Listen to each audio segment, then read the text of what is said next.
The major sources of water to residents of the Oyo State capital and neighboring communities are from the Allege and Allege waterworks. Most of the heavy-duty equipment that process water for drinking have been in a broken state for years, while many pipes that channel potable water have gone rusty. Changing the underground pipes as passage for water has been on for years as previous administrations attempted to revive water supply. It has been stalled until recently when the project got a lifeline with the Makinde administration approving funds for the rehabilitation of both Ashijure and Allege waterworks. His Excellency made it a priority to make available potable water.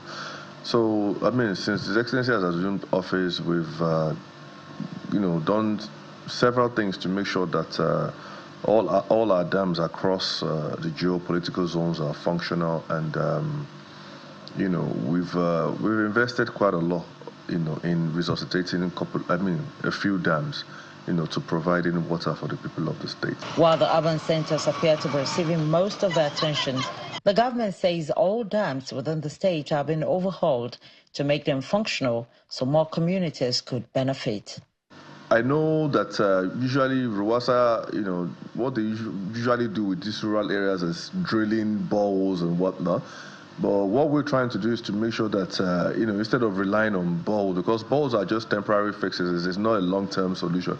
The long-term solution is to make sure that these dams are functional at the fullest capacity so that we can now extend pipes towards these rural areas. I think that's one of the efforts we're putting in. And the state government is also working with us to see how we can extend our pipelines to all these rural areas. Local government authorities are the closest to the people, and most times they provide boreholes to support state government's efforts in their constituencies. Let me just use Ebola local government as a case study. Since the inception of this administration, we have provided nothing less than 15 motorized boreholes. And I can tell you vividly for free that they are functioning till today, which means people are still using it. This claim is being put to test as some residents in rural communities like Akinyele, some parts of Egeda, Onara and Irua are calling on government to come to their aid as many still depend on well water. With my own personal experience, I've been in this area since 1993. That was the time I bought my building here. I've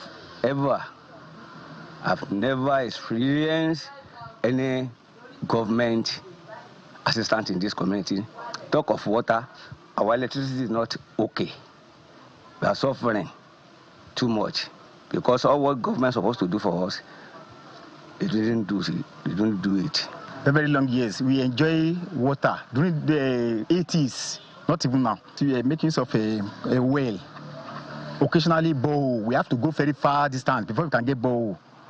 For our own assistance, can help us by creating boreholes in our communities. Even in our community presently now, we don't have any borehole anywhere. We are using transport money to go and fetch water from far distance for us to have a drinking water at home. As the Oyo State government continues with efforts to activate dams across the state, the hope is that residents who live in rural areas also get safe drinking water to eradicate waterborne diseases, improve hygiene and general standard of living within their communities. Bukola Oliowo, Channels Television News.